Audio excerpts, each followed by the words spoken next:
Hey there, Film Buds. Welcome back to the Film Buds podcast. I'm your host, Paul. Lauren will be joining us in just a moment.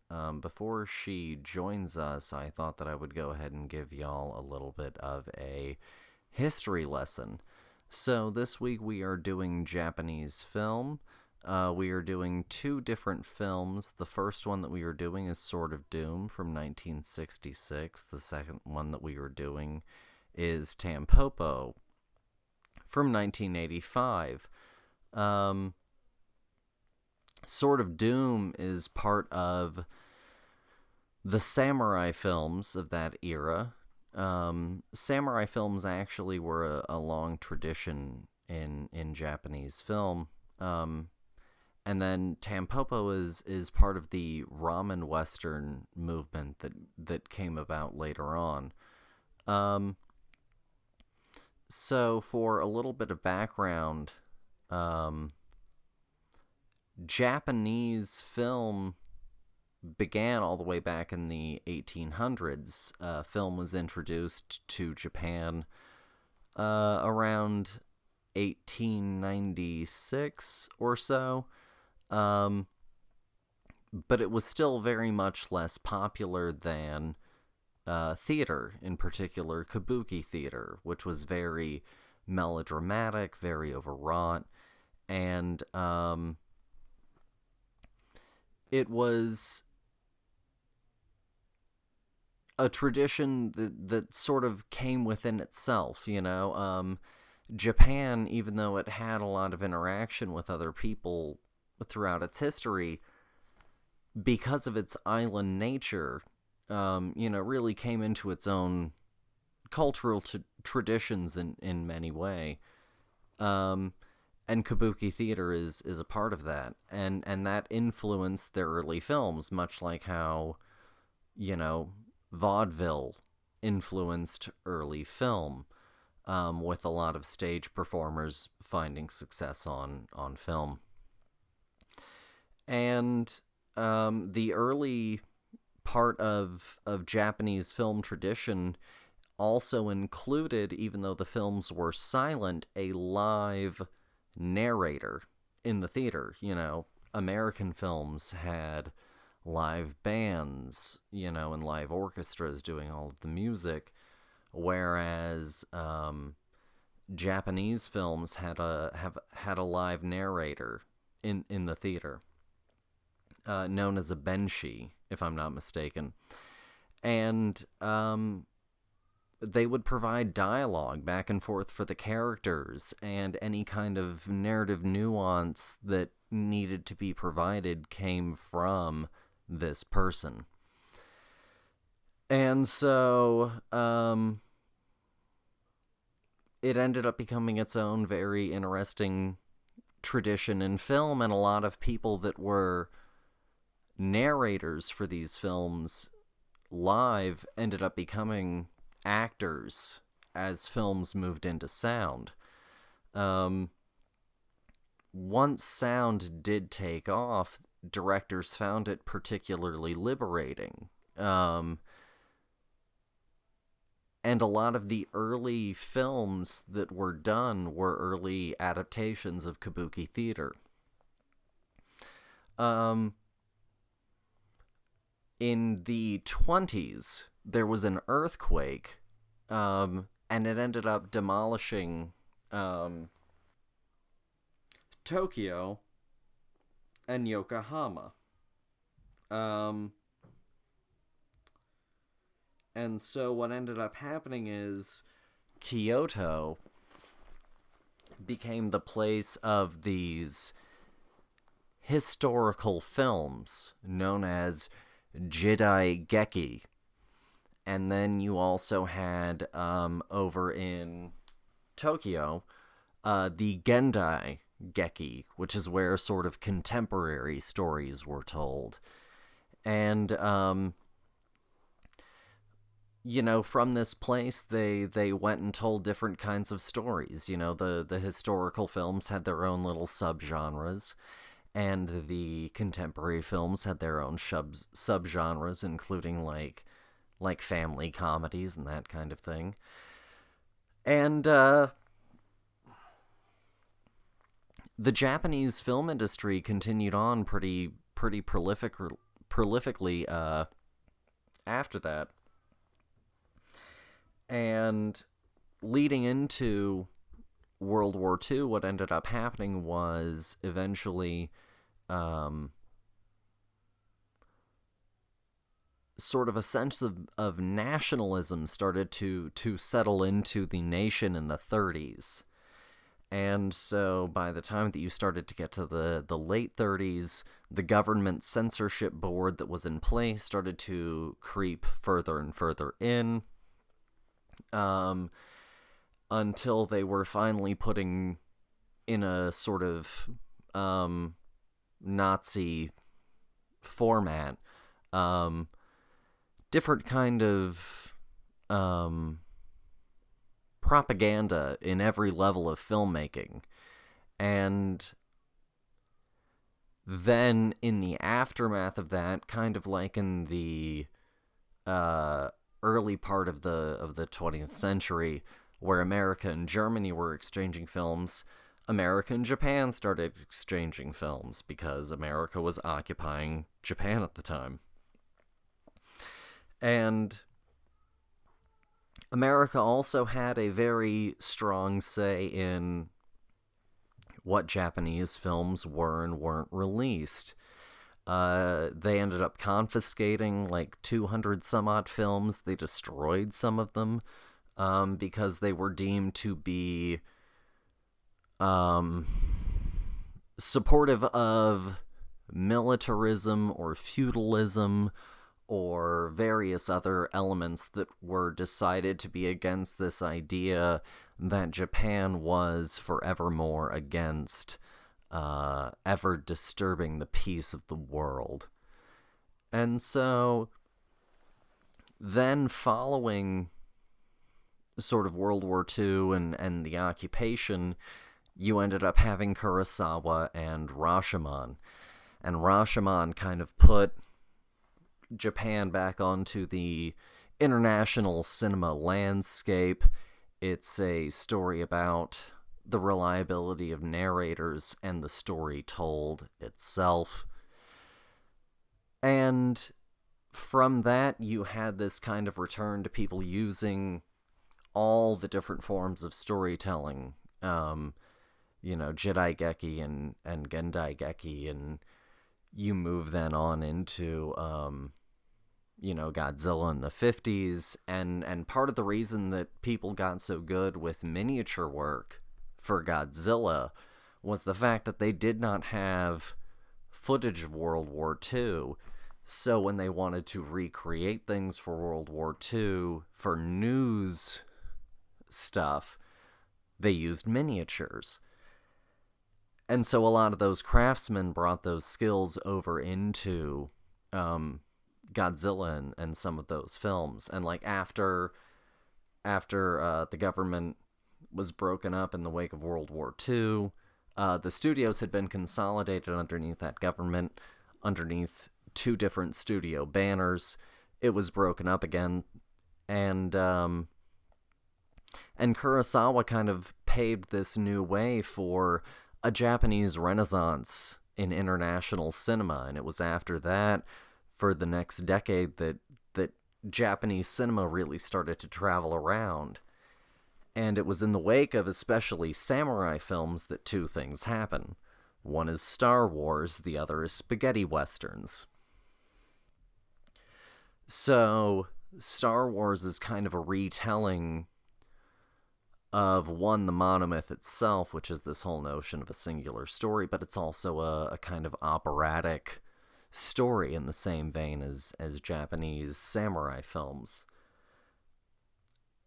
On top of that, a lot of samurai films really had a slow boil about these characters who were outside of the law but were the law, traveling around, inflicting their will, if you will, through the sword.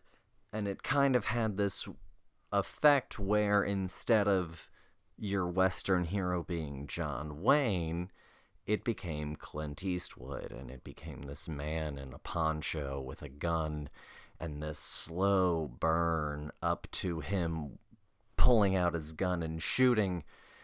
And the spaghetti Western genre, was very heavily influenced essentially by the samurai film. That's why in 1960, Peckinpah goes and does The Magnificent Seven, which is a remake of The Seven Samurai. And so then, after a decade of, or more, of the spaghetti Western, eventually this kind of back and forth between Japan and America continues, and what ends up happening is you get the Ramen Western. There are multiple culturally specific Western styles that are food-related, kind of like the spaghetti Western. So you have the spaghetti Western, the Ramen Western, and the curry Western, for example. And one of those films includes, or this whole discussion, rather, includes two films. And one of them is Sword of Doom, which comes from 1966. It's a very special film to me. It was the film that was the last 15 minutes of it is the sort of inspiration for a story that I wrote called Doom in a Darker Sky, which is a sci-fi story. And then the other one is Tampopo, which was gotten for me by my sister, and it's an incredible film. And,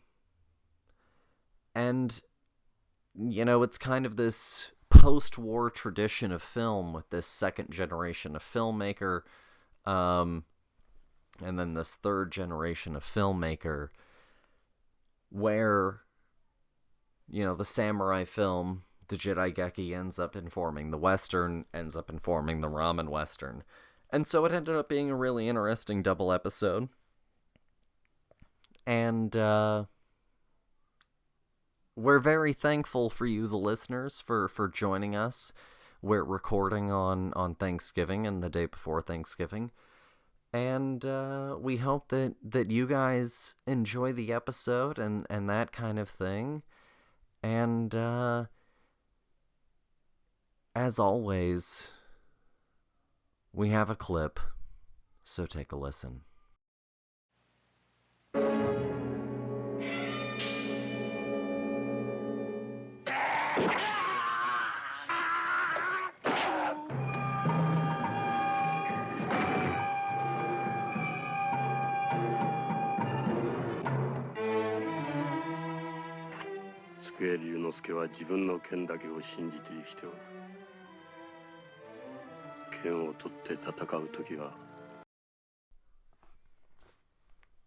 So that was Sword of Doom, but more importantly,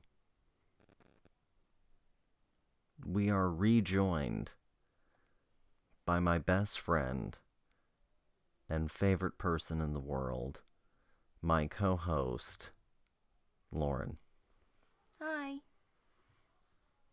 Hello, dear. Hi.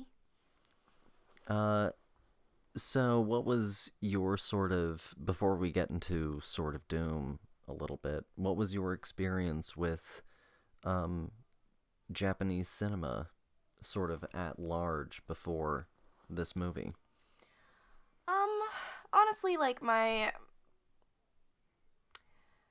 experience with Japanese cinema really consisted of anime and Okay. Honestly, I guess the beginnings started with, the classic Samurai Jack. I don't even is that Japanese? I don't even know, man. It's a Western cartoon, but it largely draws on especially like the samurai film tradition. With like the ultra wide kind of framing. And I always loved, I guess, how like artistic it felt, really really like pointed in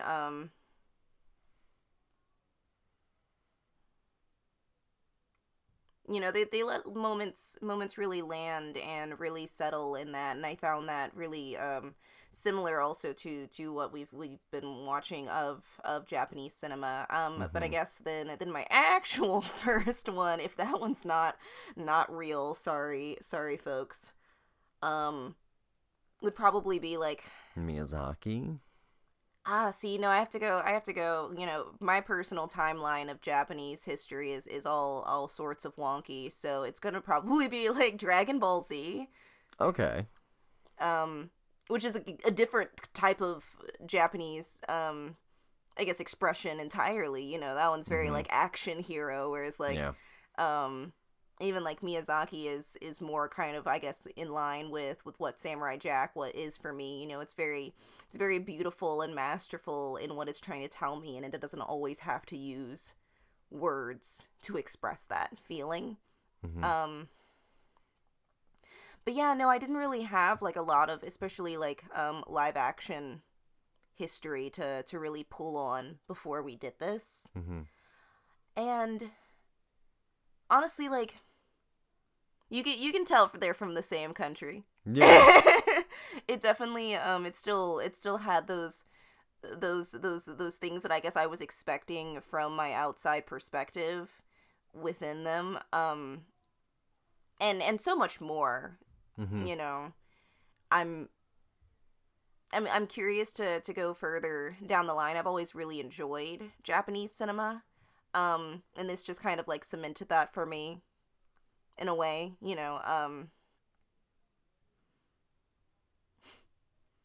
I don't know. No, that's a perfectly good answer. Honestly, when I was, doing a little bit of the reading leading up to this episode, one of my main thoughts was, like, I really want to expose myself to so much more of these films, because just some of the descriptions of the films that I read about in the book, David Cook's textbook, my go-to, really made me desirous to dig deeper. And, like, I've honestly wanted to dig deeper, I think, into pretty much every cinematic tradition, no offense to the UK, probably, that we've touched. Like, I've wanted to go deeper into Bollywood after Mother India. I've wanted to figure out, like, where the hell Egyptian cinema went after The Land,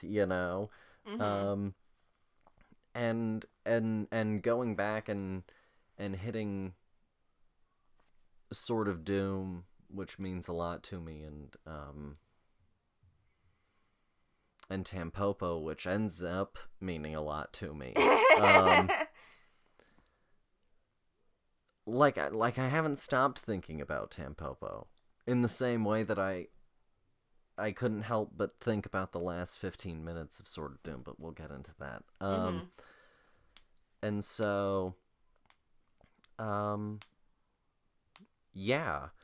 I already sort of left us off on a note leading into Sword of Doom, and so for an official synopsis, through his unconscionable actions against others, a sociopath samurai builds a trail of vendettas that follow him closely. Directed by Keiichi Okamoto, written by Shinobu Hashimoto, starring Tatsuya Nakadai, Michio Aratama, Yuzo Kayama, Yoko Naito, and several others. The main person is, of course, Tatsuya Nakadai as Ryonosuke Suke. I think is how you pronounce that one. And this one got introduced to me in... Do you mind if I lead it away? Go for it. Okay. This one got introduced to me in college in David Cook's class. We did cinema sort of essentially from when it was introduced until World War II, and then from like World War II after. And my teacher just kind of threw us into the deep end on this one. You know, we had been talking about Japanese film, and film in the wake of World War II in general. And, you know, he was explaining to us, you know, the Jedi Geki and the Gendai Geki and Godzilla and all of that. And he started talking about samurai films, and he gave us all of the plot, which, by the way, through his unconscionable actions against others, blah, blah, blah, all of that, really underselling the lead up of this plot. Like, this is a dense 2 hours, 1 minute of a movie. But that's also because essentially this comes from like 41 volumes of storytelling that ended up being like several plays and then a few films before this. But what I liked about this, that we don't do in the West, with stuff that has been in several volumes and is a part of history and, like, you know, pop culture stuff, we will still kill the Waynes in Batman. I knew you were gonna bring up the Waynes, man. Like, I knew. Like, who watches Batman and goes, huh, I wonder what how. happened? It's kind of like Superman. It's like, oh, I wonder... Did Krypton die? Oh my gosh! No, and so, like, something that I, you know, not to get too far into the weeds of, like, how I feel about this movie, like, it was definitely a dense 2 hours, but, like, and, like, that definitely understates it for sure, but also, like, it wasn't treating me like I was stupid while I was watching it either. No, yeah, they really came to it with this understanding that, like, you got it. Or if you didn't, you would figure it out. Yeah. And, like...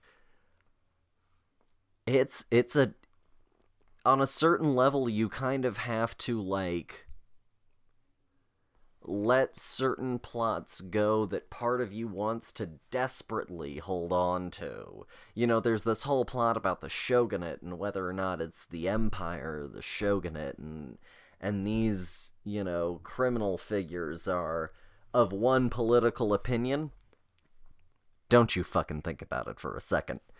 Because the more you think about it, the less sense any of it'll make.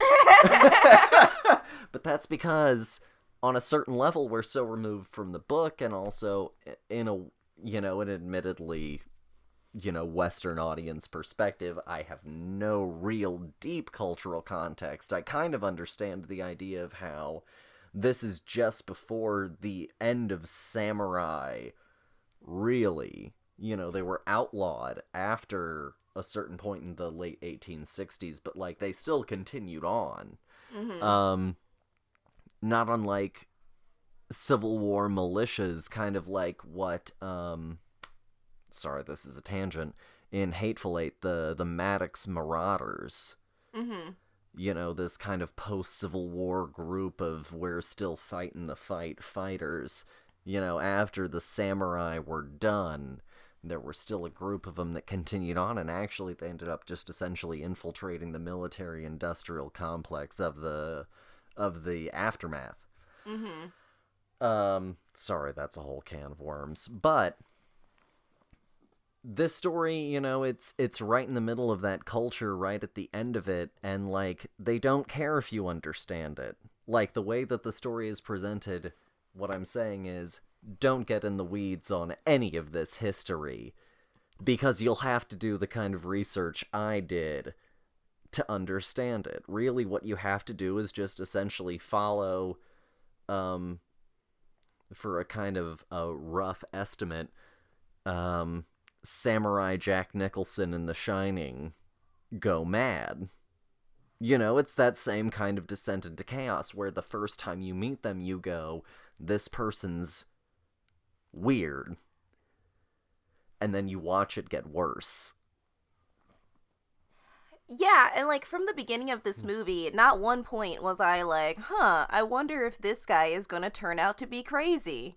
'Cause, like, he was crazy from the beginning of this movie. You could see it in his eyes, and they do such a great job at, like, really painting him as, like, this really conflicted individual from the start. It's not one of these things where where the actor gets, like, half of the script and like that's it for a really long time, and then they're like, oh, so that's where my character goes after they finally like finished the story.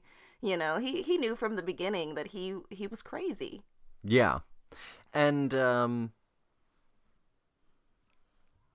so like this whole movie is, and I didn't realize this because true story, this was the first time I watched it through in full.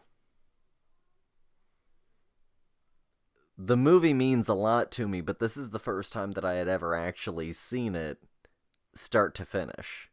That's how Was you you know. and I together. That's how you know that you're in for a treat. Is like you watched 15 minutes of this movie and you were like, I can't stop thinking about it, man. And like you didn't even have all of the rest of the context. No, I had the last 15 minutes and I was like Art. enraptured with that. Just by my teacher telling me all of the lead up. You know, he was essentially like his lead up was, spoiler alert, but whatever, it's from 66. My teacher was like, it's about this Ronin, which is a samurai without a master. And that's particular in the cultural context, right? A samurai is a part of some sort of feudal institution. A Ronin has no master. And so he is not a samurai, he is technically a Ronin. So he's like the cop without a creed? Yes. Cool. Or, and this goes, sorry, this circles into my argument that the cowboy became the cop, became the superhero. What's the touchstone for Wolverine? So what I'm hearing is that everything is connected. Mm-hmm. Because and what is the old man in the pin needle bed in the Wolverine, the second Wolverine movie say?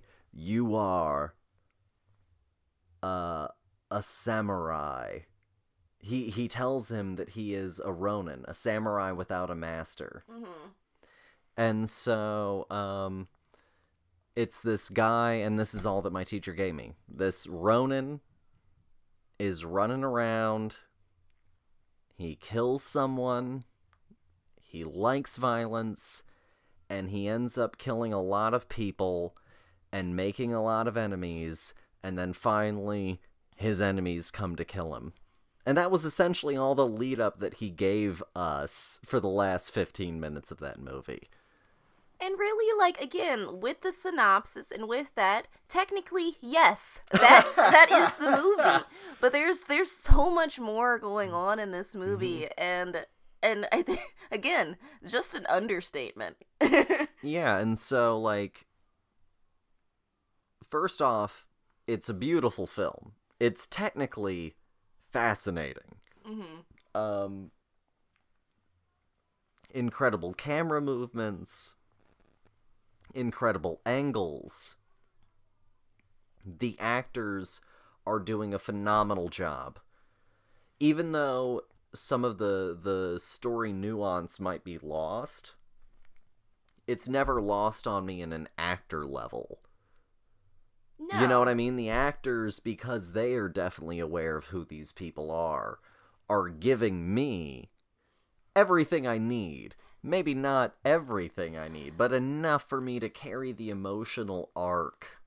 No, and I feel like that's something that I've learned from, like, doing this international cinema just as a whole, is kind of like, at the end of the day, I'm not going to understand all of the nuance, but, like, that's not what I'm looking for. If you can sell me the story it just a base level, then that's great. Because honestly, like, this movie was, you know, really sold by all of what made this movie happen, like, put together, you know. And even if I didn't get all of the historical context, I really didn't need it in order to understand who these people were and how they felt about the lives that they were living and the people that they were interacting with and the choices that those people were making. Mm-hmm. You know, I really didn't need, you know, the whole what is his creed, how to understand It how all he's made lived his life. sense. Yeah, I got it by knowing that the actors knew it, and trusting them to tell me this story the best way they knew how, and I think that they succeeded. No, for sure. And like I saw this film in 2016, and so I sat on it for 4 years, just errantly thinking about that last 15 minutes, the only thing that I had ever seen of this movie. And like I can honestly say, if I could give the film like one really positive note, even if I have like, like notes about how it can sometimes be a little slow or whatever, if I can say this, after 4 years of only thinking about the last 15 minutes, I'm not disappointed by the rest of the movie. Good. Honestly, I was gonna ask, after this being your first watch through, did it live up to it? Yeah. Honestly, like, I was really along for the journey, and so once I finally got to the part of the movie I knew,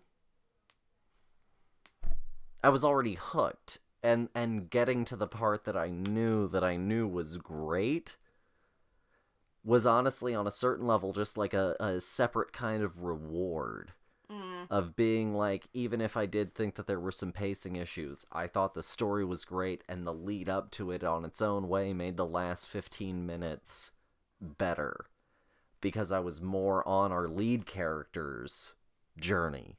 Mm-hmm. Whereas, if I'm being completely frank, my understanding of the film based off the description I got in the last 15 minutes colored my lead character in the story that I wrote, Doom in a Darker Sky, to be more of a bastard than I think he's presented as. Even though he is just as much of a scumbag as I wrote, I think this actor brought a lot of nuance that maybe I didn't have for the character. I really wrote a bad guy, I think, on a certain level. No, yeah, this guy is a psychopath in like every sense of the word. Like he is so charming when he wants to be, and he's mysterious, and for some reason people keep getting just like drawn into his presence, and for like no real reason whatsoever. He kind of reminds me of like a Sasuke Mm-hmm. of a person. It's that, and I think it's in the essay, it's that paradoxical nature of absolute evil, of it being the worst thing for you to approach, but the most intoxicating thing. But maybe that's also going back to, like, Venus flytraps or poisonous toads. Mm-hmm. These things that draw the eye. Candy-colored. No, yeah. And there's also like this weird theme of this movie of no one taking blame for anything. Mm-hmm. And I find that really interesting as well, because it's kind of like it's not just him. He's not just the problem. Yes, he is an outlier in the grand scheme of the world, but he's also close enough to it that nobody realizes until it's too late that he's a problem. And I think that that's really interesting as well. Yeah, and the person that really kind of essentially insists, for the first time you find out in flashback, the first person that really insists that he is a problem in need of scourging is his father. No, yeah, and he's like saying it on his deathbed is the thing. So again, everybody's waiting until the last possible second to kind of like come to terms with the fact. Mm-hmm. It's really interesting because also like the woman that he ends up having a child with, constantly points it back at him, even though she was an active participant in a lot of the things that led her to this point in her life. Mm-hmm. No, for sure. It's an interesting one, and it's not an easy film. It's not necessarily for everyone. It ends very abruptly, but that's also because it was supposed to have sequels that it never got. But again, that's because it was a part of a 41 volume novel. that also was left incomplete because the novelist died. And like I do think that this movie is a little slow, but also like it's from 66, you know, and I think that at the end of the day, like I think that this movie is made with purpose in mind, and so I don't mind all of those slow moments because they're there on purpose.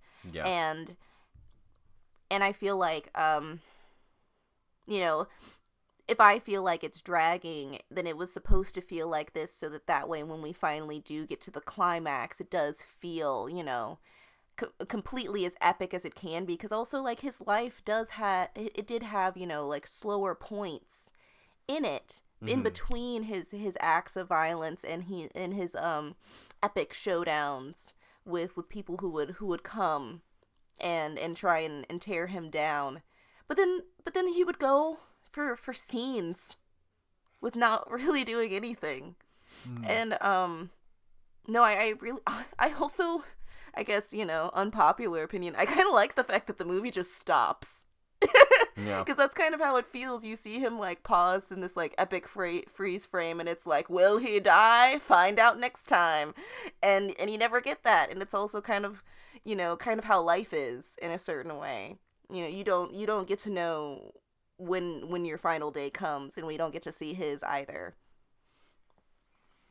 No, for sure. So if you had to rate Sword of Doom, what would you give Sword of Doom out of 5? Oh,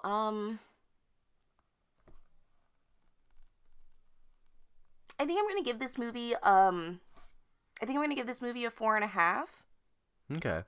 I really enjoy this movie, and I think that it is worth another watch through. I think that because of how dense this movie is, um it can feel a little like eye tiring, you know, having to read subtitles for 2 hours was definitely a lot of subtitles in this movie. But overall, I thought that the way that this movie was made and like the acting, everybody was just doing such a great job, and I loved all of the cinematics of that final fight with like the ghosts and him like slicing up the the the blinds. Mm-hmm.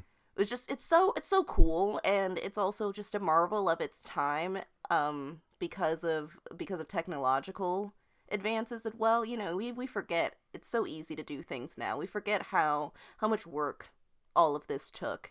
Yeah. And like, no, I really did. I really enjoyed this movie. Okay. Um, I'll give it a 4.5 as well. I was gonna give it a 4, but I'll give it a 4.5.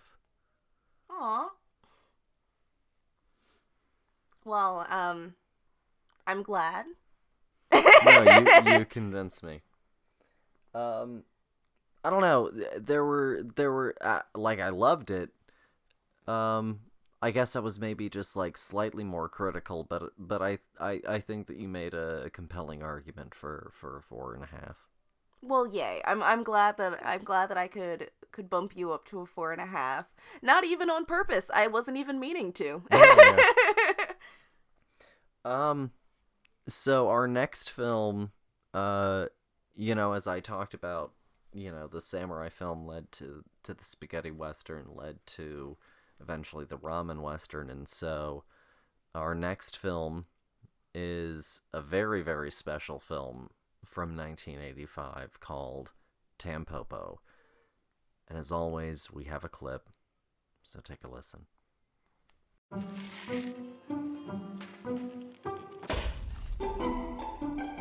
そっちも映画館なのね。そっちは何食べてる？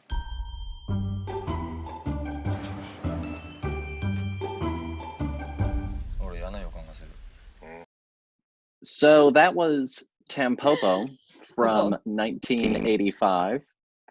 And the premise is a truck driver stops at a small family-run noodle shop and decides to help its fledgling business.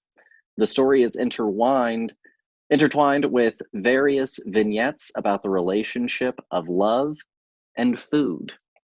I think that's appropriate. And it is directed by Juzo Itami and written by Juzo Itami. And it stars Tsutomu Yamazaki, Nobuko Miyamoto, Koji Yakusho, and a very young Ken Watanabe, who once infamously said, "Let them fight" in Godzilla. That's right. Mm-hmm.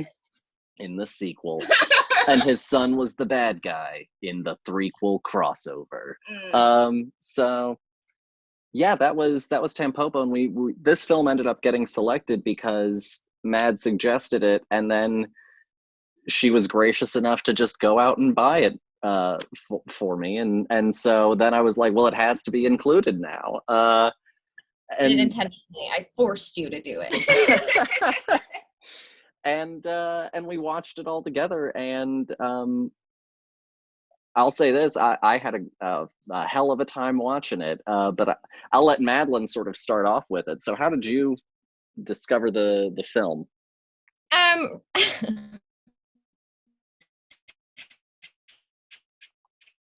Yeah. So,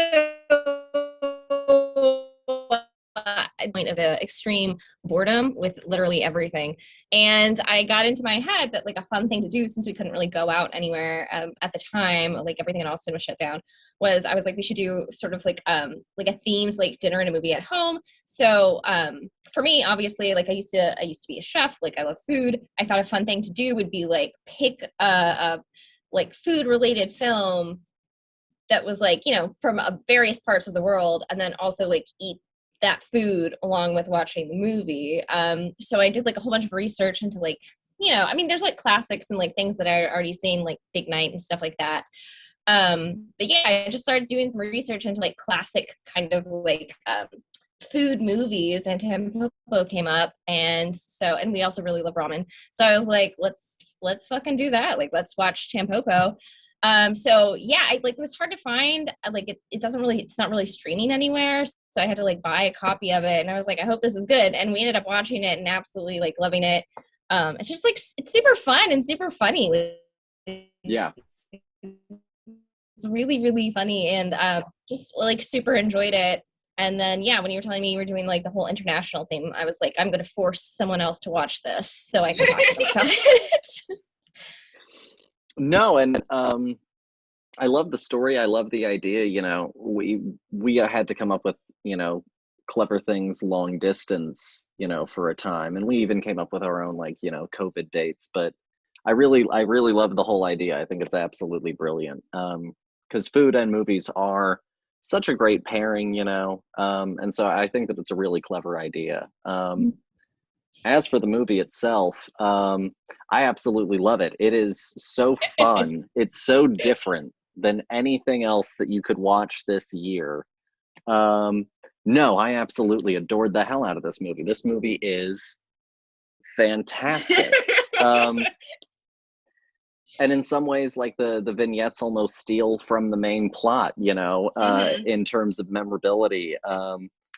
I think it's absolutely a blast. Dear, what did you think?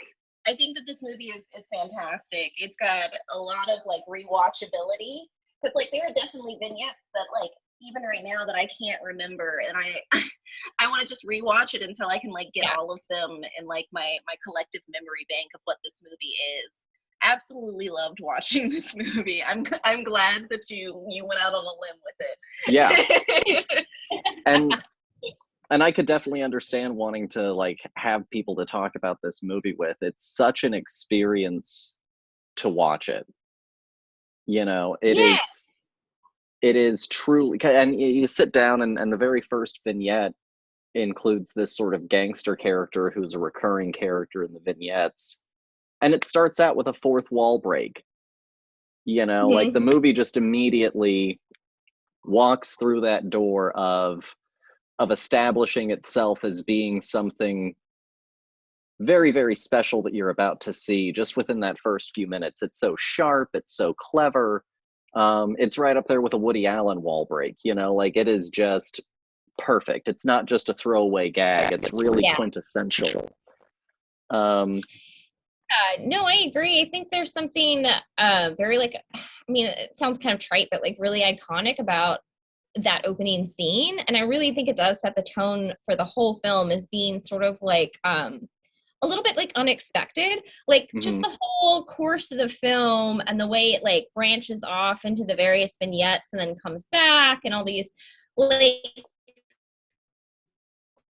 quirky, fun little stories that are like so unexpected. This is super corny, but it kind of makes me think, I mean, the whole movie is about food, but it kind of makes me think of like, it's like there's like the main course, you know, which is like this ramen story. And then it's like all these fun little sort of like amuse-bouches all along the way. And they're all like unique and delightful and like fun to watch and sample. And yeah, I totally agree with you, Lauren. Like you said kind of earlier, like there's such a watchability about it. And you just want to go back and like experience all these fun little like offshoot stories like again and again. And yeah, they're just like so zany and but all like so very like heartwarming. And there's something very just like, I don't know, like fun and very human about all of them. And just sort of, yeah, the whole thing, I think, again, also kind of subverts expectations with like the fourth wall break, with the way, again, all those kind of little vignettes happen, just like the main storyline itself, like, because, again, like, he calls it like a ramen western.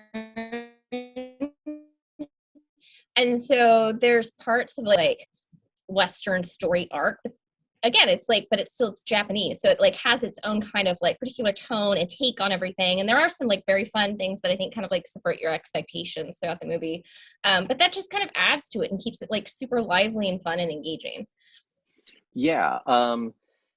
And you know what you were talking about, you know, the main course and then all of these little side tastings, you know, that sort of made me think of the little vignette that you get of the old guy, you know, talking about like ramen and what makes good ramen and how to eat ramen and how. But then you also think about food and how we talk about food, right? And it was the star of the dish, you know, like we even have this kind of weird co-opting of language. Yes. Like a parallel sort of verbiage when you talk about like presenting a meal, like presenting a play or presenting a movie. Yeah, it's like there's various courses and like stages and acts almost throughout a meal. And there is something very sort of like, because you're right, even with him talking about how you go about eating the ramen, like there's something about food that is like both experiential but also a little bit like performative. So I think, yeah, it's such like a cool, fun thing to like interplay, like how those two things kind of commingle in the film.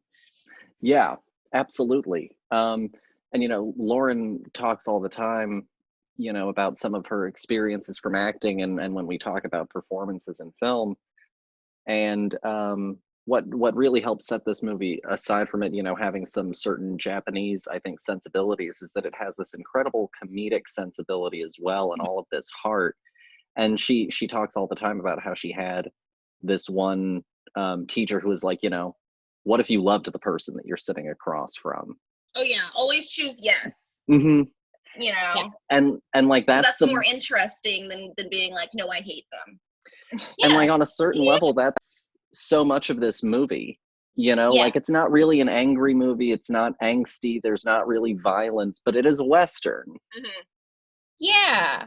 Well, and even like the violence is like a little bit comedic because like I think it really like there's like a couple instances. So there's like that opening bit and they don't even show like the actual fight. They just see like the aftermath where he like shows up at the ramen place and that guy is drunk and sort of belligerent. And like, he's like, you got to get out of Tampopo's ramen shop, like cut the shit. He's like, all right, you want to fucking fight? And they're like, yeah, let's go. And then they beat the shit out of him, of course. And she like is tending him back to health. But yeah, like, I mean, you're right. Aside from that, and even that violence, like they don't show that violence.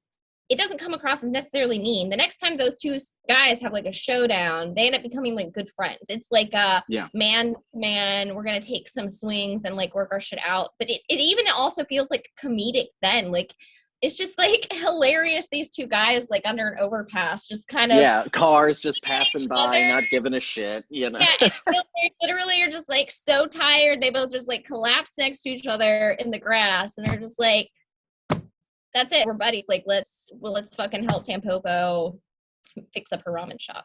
He's like, "You're such a good guy," you know. Like, like, they're like, "Yeah, my buddy over here." Yeah, love it. Yeah. No, and it was such a delightful movie, you know. It was truly enjoyable to watch. You know, I like movies that are you know, tough to watch, but it was so delightful to just sit and watch something that was just like refreshingly bright, you know. Like, it was I completely agree with that. It also had that, you know, what I expect from an 80s movie, like, not in the sense of like it being like flashy, like colorful, but it was definitely like these absurd storylines and like people just being like, yeah, we're gonna accept this as my reality and we're gonna keep going. It was like almost like watching like a cartoon in a sense, or like an anime, in that, you know, just so lighthearted but like still grounded. Yeah, no, I agree. It feels very much kind of like the world, like it feels like grounded, kind of like real life, but there is definitely like a sort of unique like world in which that story, and like a sort of reality in which that story is being told. So yeah, there are these kind of like pockets of like absurdity, like when that woman's like, the one little vignette where it's like the woman's super sick and her husband comes like running home and like the doctor's like, she's not gonna revive, and then he's like, I know what to do, and he tells her to cook he, like pulls herself up out, and it's like, even moments like that, like it's like tragic because this woman like dies, but like it's told in such like, I don't know, like a hilarious way. I feel like people listening to this who have not seen that movie are going to be like, wow, this woman is laughing because a dying woman got up and cooked her husband a meal. But it really is funny in the context of the film. Yeah, it's absurdist. It is absurdist, yes. You know, just in the most simplest of ways. It's just, it's full tilt absurdist. Yeah, I mean, she like cooks this last meal for them, and like as they're like being like, "Oh, it's delicious," she just like keels over and dies. That's it. TKO. Done. One last meal. And then he doesn't tell his children to like stop eating. He's like, "You have to finish it. That's the last thing your mother ever made you." And he's like crying over his bowl as he like shovels his face, like crying. It's great. And so like, it's so fascinating. And it's so fun, and you know, it is big storytelling, but I think I was doing a little bit of research, and of course we watched Sword of Doom, and you know, one of the reasons that film took a little while to really sort of take off in Japan back when it was introduced in the late 1800s, early 1900s, was that people were still really just enjoying the shit out of kabuki theater. And kabuki theater is very overwrought, almost melodramatic kind of performance. And a lot of the first films that then were done, you know, were translations of kabuki. And so you look at the cinematic tradition of Japan, and like, they're totally accepting at all levels of like, going back to your point of like, we're going to commit fully to whatever this concept is.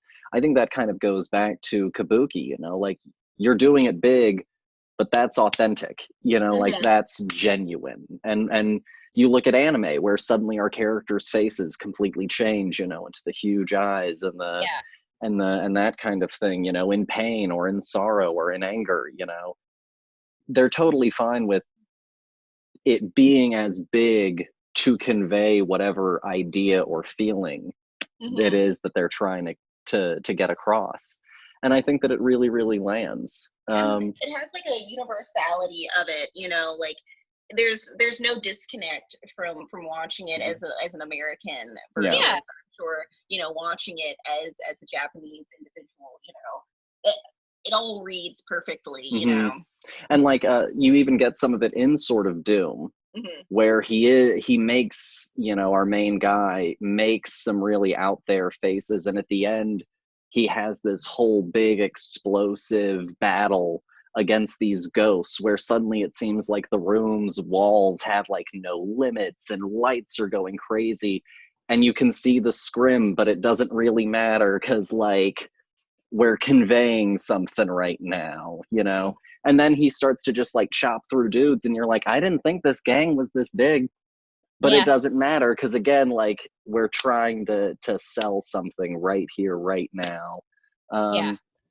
And you get that same thing in Tampopo. And also, it was interesting to see how the samurai film of the 60s influenced the spaghetti western that then circled around and made the ramen western. It's this weird cyclical nature, you know. So this is what ramen westerns have to offer. I'm more interested in these.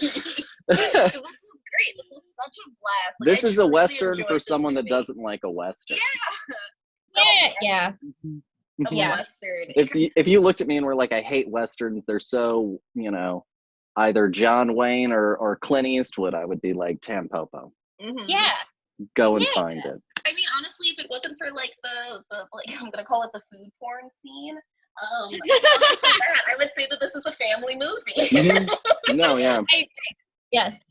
No, the whole like Yakuza like film, like the food porn scenes are, but even those are like, I don't know, there's just something. Well, I will say this, like the first time I saw them, like with the fucking the shrimps on her stomach, I was like, what in the hell?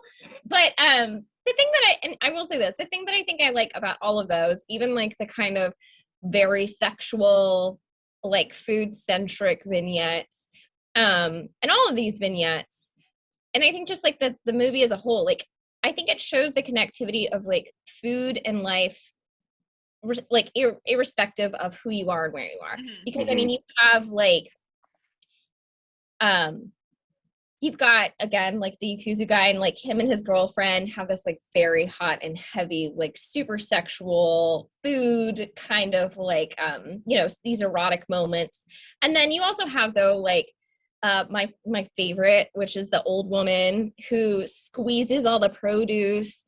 And it's like some sort of like weird like texture thing almost, where it's like she just really loves going in and just like touching and squeezing and mangling this food in this grocery store.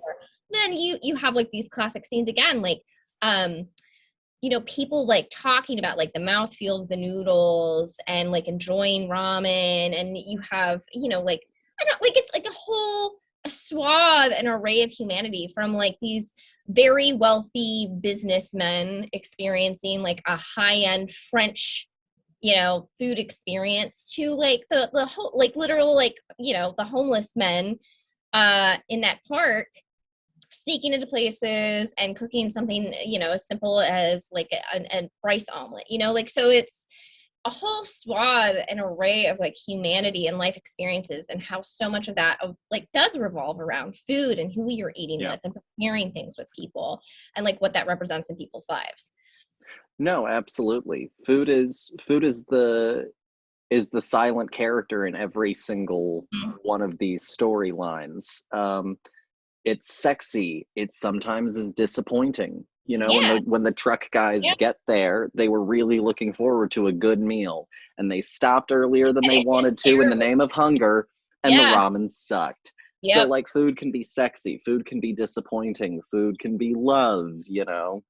Food can be pride, food can be something to fight over. Like, food takes on a character in every single one of these scenes. And honestly, like, I want more. Let's do something else now. Let's do one of the other senses. It reminded me of all right, so I'm gonna be, I guess, a little like nerdy for a second.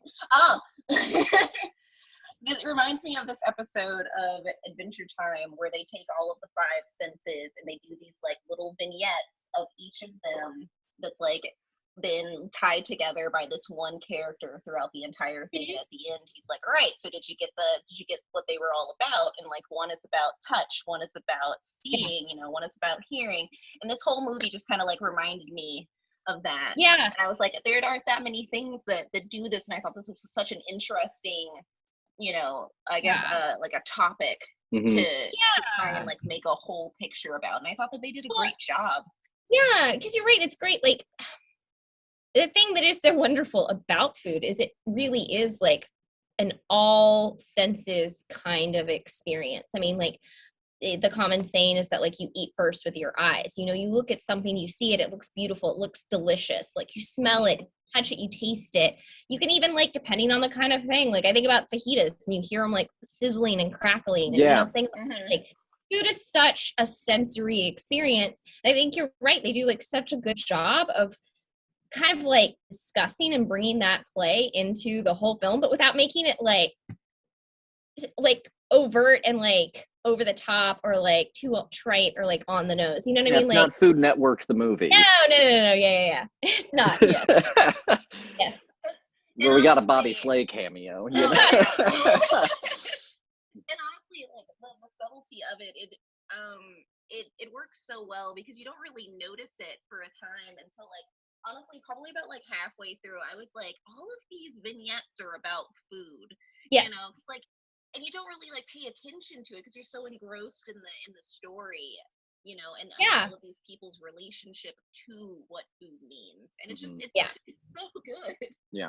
Well, no, and even like the main storyline. I mean, the whole reason Tampopo still has that ramen shop is because her husband had started. He had owned it, and he died, and this was like her last big connection to him. But she like didn't know what to do with that and how to like move on from it. And it's not until she meets these, you know, men in her life who come and they help her hone her skills. And like, yeah, I mean, you talked earlier about this idea of like food being like pride and stuff like that. She gains pride in like this, not just as a dream of her dead husband, but as like her own dream. And this becomes about like her own aspirations and her own love of food and her own connection with like the people in her life. And like, as her, you know, connection with all of these different people grows, her confidence grows, her abilities grow. And so it's really like this whole transformation that, you know, takes this thing where it's just like, again, like this ramen shop that had been someone else's dream, and it really becomes her dream and like her passion. And by the end of it, you know, it's transformed her and it's transformed the restaurant. Yeah. No, absolutely. Yeah, they all go through their, oh gosh, what is it, like the 80s girl transformation where she took off her glasses and she became hot, and like the whole thing is like with the restaurant is like they do the beautiful makeover and we have the like glamour shot at the end where it's like look at it in its prime. It's perfect. It'll never be more perfect than this moment now. Yeah. No, and it's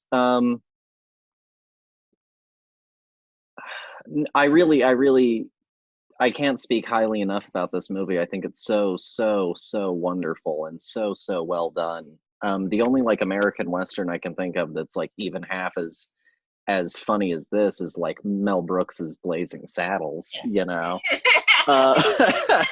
That's the only like American sort of like kindred spirit that I find is probably something more in like the comedy Western sort of angle. The thing that's funny about this is I don't feel like it is just like I wouldn't consider it like a straight comedy. Like I think it's so joyful and bright and funny, but I don't know if I would like necessarily describe it as a straight comedy the same way I would describe Blazing Saddles as like a comedy that just happens to be set in the West. Yeah. No, but it's a heartfelt film, you know, it's a heartful film. It's you know, it's kind of like Chef in that respect, you know, where food does take just as much of a character and just as center of a stage and is just as delightful, you know, is just as lovely of a story. No, yeah, it just leaves you with like warm and fuzzy feelings at the end. Like there are so few movies that truly make you feel like, I've got like this hope. Yeah. This is such a nice feeling to have. I agree. I think it's like so rare, in my opinion, to find a movie that like is just like both really fun and joyful to watch, but like also really, really well crafted. You know what I mean? Yeah. Like such a like a beautifully told story that's like so again, like I really think it's like so uniquely told. Yeah. You know, we talk all the time about like, you know, you were saying that like it's fun and it's charming and it's also well crafted. You know, we talk all the time about how you know, people will be like, oh well, it's for children, as though that's some excuse for bad quality, you know. And like they talk in you know, in Mexican film history about how like churros ended up killing the film industry. And it's like, well, the problem I don't think was necessarily churros. It was probably that they started making too many bad ones, you know? And so it is rare to just have things that are aiming for warmth and heart that land with all of the real technical prowess that's definitely on display. Like this is a well-crafted film. No, yeah, we don't have to lower the quality of the art. We can still love the thing that we're producing. It doesn't have to be, you know, the biggest budget thing. Mm-hmm. Yeah. You know, we can have filler movies that still make you go, I liked watching this and I'd watch it again. Mm-hmm. Yeah. That are also well done. Yeah. Yeah. Well, and another thing I was thinking about too, and you brought this up earlier, you know, kind of seeing like, I think the other thing that's fun about it is seeing how, you know, to your point, samurai, like Japanese samurai kind of cinema heavily influenced what became the spaghetti Western. And then seeing that kind of like turn back and that sort of like feedback loop.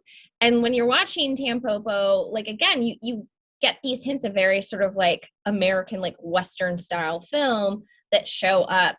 Or just kind of like American style film in general, like the kind of like gangster film, you know, again, those like Yakuza vignettes, or then like the one where they are with like the homeless man and he sneaks in with the little boy. It feels very like Three Stooges, very like Chaplin-esque.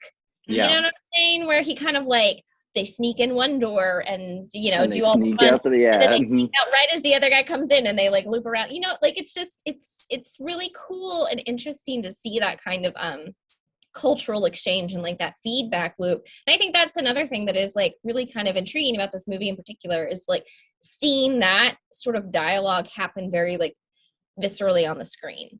Yeah. And you know, this was also 40 some odd years after World War II, and you know, in the post-war era, you did have this, we were talking about this kind of like before World War II, Germany and the US had this exchange back and forth of film. And, you know, then in sort of post-war Japan, you had this similar thing, this constant back and forth, you know, because we went in and we kind of, you know, westernized the whole thing and helped them set up a constitution and so forth. And so then there was this exchange back and forth of technology, of culture, of film. And so it's interesting to see as, you know, the samurai film comes into the 60s at the same time that John Wayne is happening in America, you know, then the 70s go through that transformation, like you said. And it's interesting. And it's all based in this kind of history that happened 40 odd years ago, because before that, film was definitely growing on its own trajectory, but it was a separate, you know, cinematic paradigm that was going to evolve out of that. Yeah. Had World War II not happened, and had there not been the exchange back and forth for, you know, the 40 years leading up to this. No, yeah, you were talking about, you know, these parallels that we have to like to our culture and to the things that we have put out there. I was just thinking about like the businessmen scene, or it's like, yes, they walked in like, yes, we're gonna do business. I have a business luncheon, and I loved that scene. It was absolutely hilarious. I loved him being like, yes, and you know, oh, the caviar and this and that, and I was like, I felt exactly the opposite. I was like, man, I don't know what to order at a French restaurant. I would probably done the exact same as the rest of the businessmen who are like, yes, we know what we're doing. We'll order the Heineken. You know, loved that scene. So good. Such a good payoff for and that's what something that like I feel like, you know, one acts and like these little vignettes do so well is like have a whole complete story in like a few minutes. Yeah. I knew exactly, like I was with him the entire time. I was like, you know, fuck those guys. You know? And then he turned it around and I was like, yeah, at the end, like it's so good. Buster Scruggs. Yes. That's another Western that this reminds me of. Yes. No, perfect. Yeah. No, I agree. Yeah, I think you're totally right. Like, because the other thing that is really cool is like none of the vignettes feel like unfinished or like weirdly out of place. Like, they all, like, no matter how short, feel like such like a fully fleshed out complete story with like fully realized characters. It doesn't matter if it's like literally like a 2-minute vignette. Like they all felt like fully complete, which I honestly think had to have been like a really hard thing to write and craft and do so well. But like I never feel like any of them feel like throwaway moments at all. No, not at all. It's incredibly seamless. It's incredibly well structured. And it's kind of like, if you were to lay it out on cards, it's kind of, you know, scene by scene, you'd have the most cards for the Tampopo story. And then you would have like 3 cards or 4 cards for the Yakuza story. And then you would go and you would have like 1 card for everything after that, pretty much. And it's absolutely seamless how they then take all of these like very disparate things when you lay them out on paper. Honestly, the transitions are great. They just sort of pass off character perspective in a moment, and they use the camera to do it. You know, it's yes. One of my favorite ones is like, I think it's like that first major one after the opening where, it's like you're following her while she's doing this sort of like Eye of the Tiger, you know, style training for the ramen shop. And then like those businessmen walk by and then all of a sudden the camera transitions and you're following them. And like that, it was so seamless and like so well done. You're just like, oh, I guess we're like, it felt like you were like walking around with these people and all of a sudden you're like, oh, I guess we're just gonna follow this little tale real quick, and then you loop back around and it's like even just those choices, I was like, this is so good. I think sometimes people forget that like you can creatively use camera and editing, and if you use it the right way, it'll be seamless because the camera is informing you. You know, like what you're seeing and what you're hearing is informing you. You don't have to explain it all of the time to death. You can let the visual language play it out. No, I think it's a lot of like show me, don't tell me. Yes. I was gonna say, and I think sometimes like people forget that like you can play with perspective in like a very real way, you know, and it makes me think of something, you know, kind of like this idea of like Rear Window, movies like that I think play very specifically like with perspective. And I think a lot of times people forget that like you can use that camera to, you don't have to explain like we're going to a different scene, we're doing like a scene change, a shift. Like literally he just uses the camera to switch who he's following, and that is the perspective change, and that's it. And it's like you can use the camera to your advantage like that. Yeah, absolutely. I didn't need to have some like cue card pop up, no words came on the screen to didn't need a title for it. Nope, it just happened, and you literally accept it. And I think that's the thing that people forget about watching film is like we're so like, oh, it has to be a certain way, whereas like I think that with theater, because the medium is live and in your face, you have a little bit more of this like, I'll accept your gray area more, and I think that we should bring that back. You know, it's so simple and so effective. You're right. You know, like on stage, like because it's not like you don't do any editing, like there are on scene very visual transitions, but it creates this kind of like interesting perspective space, this sort of like nebulous space of transition. And like, I agree. I think you can bring that to film. Yeah. No, absolutely. I honestly can't recommend this movie enough. And I really also can't thank you enough for bringing it to my attention. It's easily one of the best things that I watched this year. Honestly. It's so fucking good. And like, I don't know like anyone who's seen it. So it's like, I need to talk to someone about this. We're going to start the Tampopo fan club. Welcome to the first international meeting of the Tampopo fan club. Hello, everyone. Yes. Perfect movie. No. And I really do feel like it's a must. You gotta, like, the whole time we were watching it, I was like, I wish we had ramen. Like, you gotta just eat ramen while you watch the fucking movie. Like, you just gotta do it. Absolutely. So Matt, if you had to rate it out of 5. Oh, got 5 out of 5 for me. Yeah, absolutely. I fucking love that movie. It's 5. great. 5 as well. 5 out of 5. Done. We did it. Perfect scores. It's so good. It's so good. No, it's shocking. I knew that it was going to be good. I knew I would probably enjoy it. I had no other really like expectations. I heard the plot. It was like, Western about someone who helps a woman, set up a ramen shop, little scenes in between. I was like, okay, I don't know what that amounts to, but okay. Yeah. And this completely exceeded any expectation that I could have set on the film, honestly. Like, there's nothing that I don't like about this movie, and I think that that's such a rare gift. Yeah, I agree. Where you went like, you didn't go, ugh, really? Yeah, At least one time.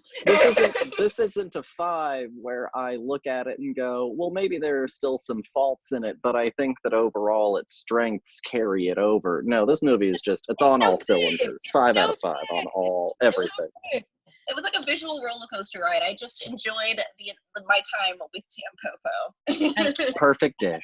Yes. It was Michelin star winning. That's right.